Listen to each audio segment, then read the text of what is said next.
ఇప్పుడు రాష్ట్రంలో చాలా ఘటనలు జరిగినాయి.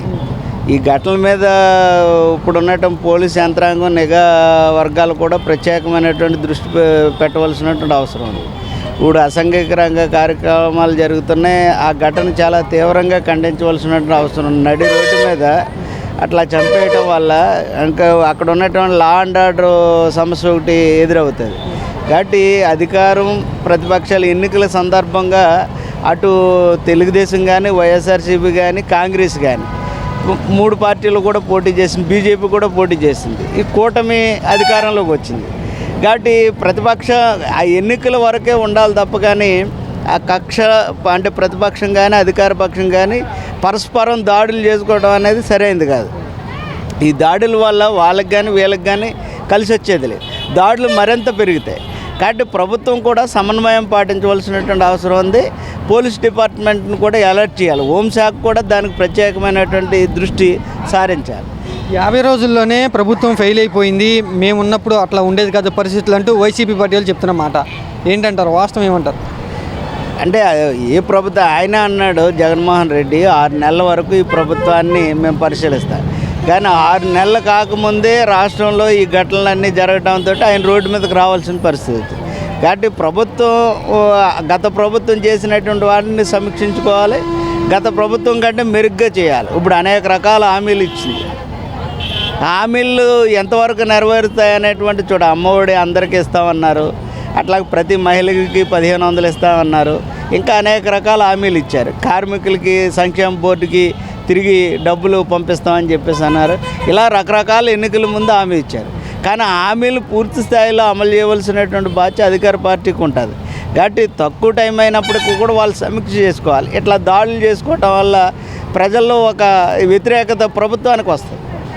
పథకాలు ఎక్కువగా చెప్పేశారు, అవి చేయలేకే ఇలా దాడులు చేస్తున్నారు అంటూ జగన్మోహన్ రెడ్డి గారు కూడా ఇదే మాట చెప్తున్నారు. ఇప్పుడు ప్రజలందరికీ తెలుసు కదా, గత ప్రభుత్వం కొన్ని నేను చేస్తాను, ఇది ఖురాను బైబిల్ అని చెప్పేసి అని వాళ్ళు మేనిఫెస్టోని ప్రకటించారు. ఇప్పుడున్నటువంటి ప్రభుత్వం వాళ్ళు చేసినటువంటి పథకాలు ఏదైతే ఉన్నాయో ఆ పథకాలను అమలు చేయవలసిన అవసరం. ప్రజలు ఓట్లు వేయడానికి, నెగ్గించడానికి కారణం ఏంటి? వీళ్ళు ఇచ్చినటువంటి వాగ్దానాలు నెరవేరుస్తారనేటువంటి దాంతో ఏ ప్రభుత్వం అయినా కానీ ప్రజలు ఎన్నుకుంటారు. కాబట్టి ఆ వాగ్దానాలు నెరవేర్చవలసినటువంటి అవసరం ఉంది.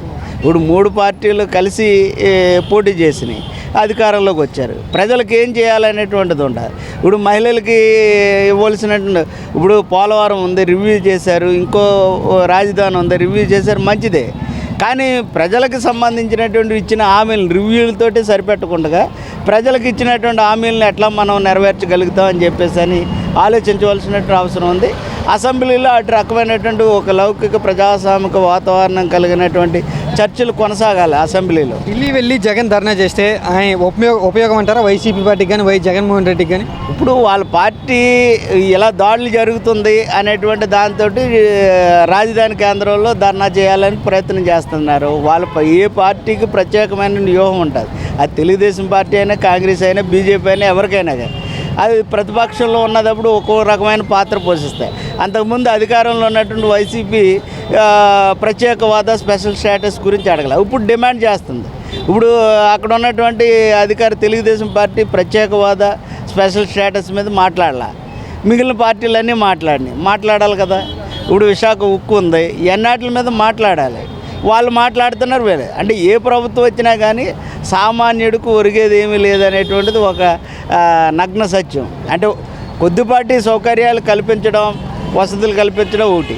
రాష్ట్రాన్ని అన్ని రకాలుగా అభివృద్ధి చేయాలంటే పారిశ్రామికంగా అభివృద్ధి కావాలి, సంక్షేమ పథకాలు ప్రవేశపెట్టాలి, ప్రభుత్వాలు నదులకు సంబంధించినటువంటి విషయాల్లో చర్చించాలి.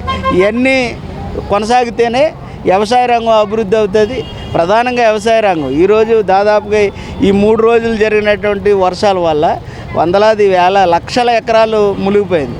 మీరు ఈ ఈస్ట్ గోదావరి నుంచి మొత్తం ఈ విజయవాడ దాకా వచ్చేదాకా ట్రైన్లో చూస్తే మొత్తం అన్ని పొలాలు కూడా మునిగిపోయింది.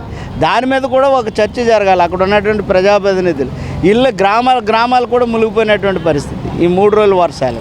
ఇప్పుడు అధిక ధరలు కూడా పెరుగుతున్నాయి. కాయగూరల రేట్లు కానీ, నిత్యావసర ధరలు అన్నీ పెరుగుతాయి. వీటిని ఎట్లా నియంత్రించాలి? ఒక పక్కన ఉపాధి లేక, రెండోది పనులు లేక, మరి మధ్యతరగతి సామాన్యుడు మిగిలినటువంటి వర్గాలు ఈ ధరలని అందుకోలేనటువంటి పరిస్థితి. ఉపాధి లేనప్పుడు కొనుగోలు శక్తి పడిపోద్ది. కొనుగోలు శక్తి పెరగాలంటే ప్రజల్లో దానికి తగినట్టుగా ఉపాధి ఉండాలి. వాళ్ళు పనులు ఉత్పత్తి చేస్తుంటే సంపద సృష్టించగలుగుతాం. ఆ రకంగా ప్రభుత్వం ఆలోచన చేయాలి.